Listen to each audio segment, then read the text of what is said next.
and welcome back to my channel. Today I'm going to be doing a video on the differences between my failed assistant psychologist applications and my successful ones. If you're new here, my name's Sharon and I'm an assistant psychologist. I make videos on the 9 to 5 life, so I do quite a few vlogs, and also videos about my journey to becoming, hopefully, a clinical psychologist. So if you like the sound of that and if it's something that you guys would be interested in, then please hit the subscribe button because I make new videos every single week. So with all that being said, let's get into the video because I think it's going to be a fun one. So in preparation for this video, I looked at the first AP application I ever wrote and then compared it to my last one, which is the one that I was successful in. I made a list of the things that I did differently and the things that I didn't do, just to get a good idea of the differences. So I'm going to speak through those now. In my failed applications, I stated facts that they already know. So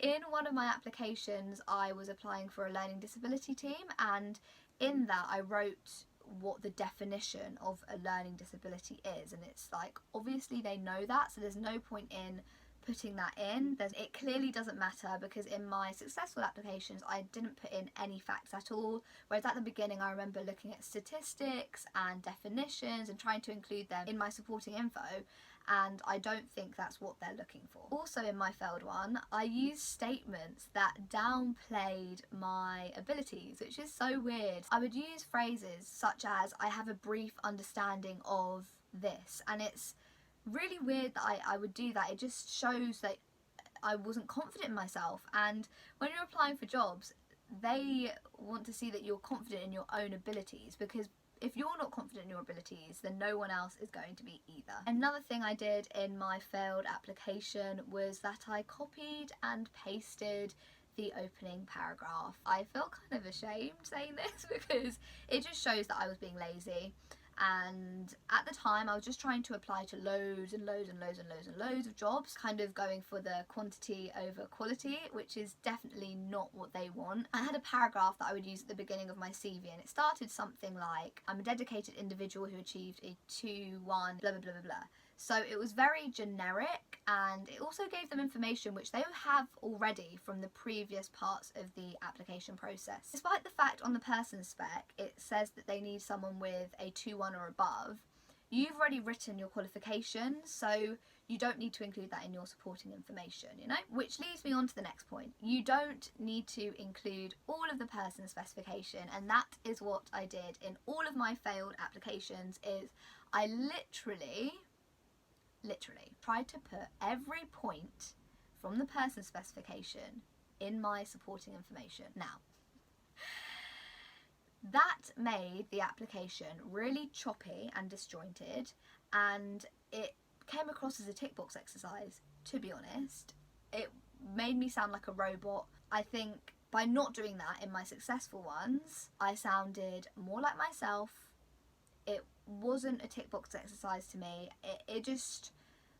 It sounded way better. So in my failed applications, I didn't mention how I used the skills mentioned in the person specification. For example, in my failed application, I wrote this. While working in a dementia team, I had to apply psychological knowledge, which is one of the person specification points, which is pretty much in every job. It's like use of psychological knowledge in a care setting. And so in that sentence, I didn't explain how I used that skill. But in my successful applications, I wrote this. While thinking about the stage of dementia the individual was experiencing, I had to apply my existing psychological knowledge to, and then carried on with the sentence. But as you can see there, by literally that small part about thinking about the stage of dementia, of course I had to think about my psychological knowledge that I have.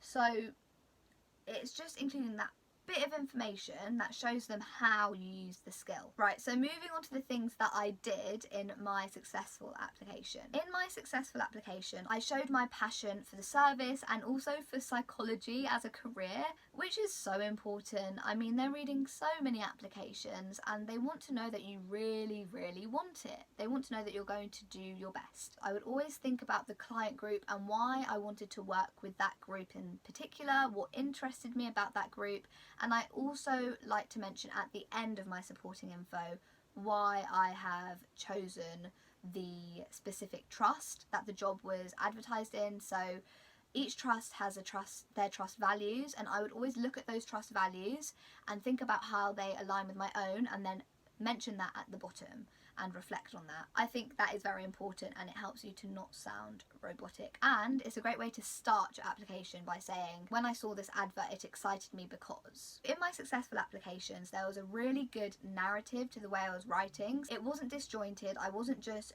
in a way bullet pointing all the different person specifications.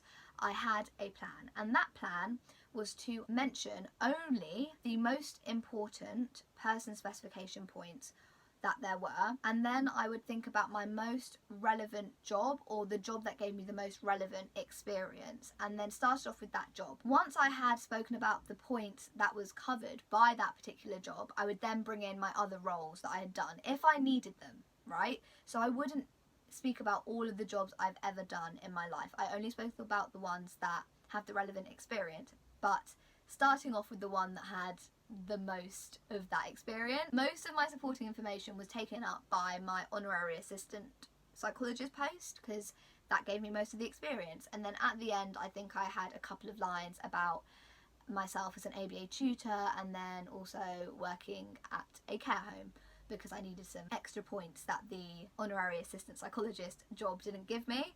I hope that makes sense. Email me if that didn't, but I hope that makes sense. Another thing that I did in my successful applications was that I wrote more formally. I also gave my successful applications to my boyfriend, to my friends to read over, to give me some tips on the grammar and things that I could cut out, and that really helped, so I would suggest doing that. And finally, in my successful one, I merged person specification points together if I could. For example, on one of the jobs I applied for, they mentioned lone working and neuropsych assessments, so I did both of those things in one of my roles at the same time. So I had to do home visits and I had to work by myself, so I was lone working, and on those visits I was doing neuropsych assessments. So I just got to put that in one sentence. So if you can do that, try and be clever about the ways you can intertwine the person specification points. Another example of this would be working in MDT and being a good communicator.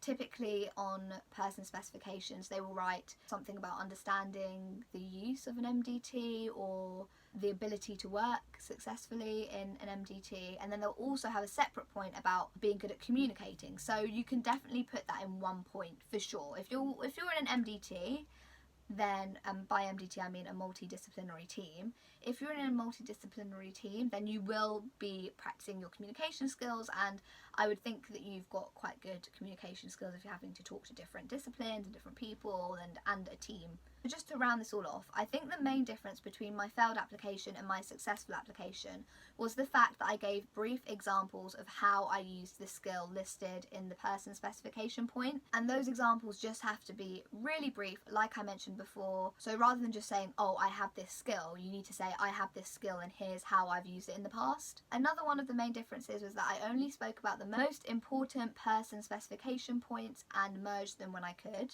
I also made the narrative of the supporting info flow better, and finally I showed my passion in my successful applications. I hope you guys found this video helpful. Please like this video if you liked it, and please subscribe to my channel.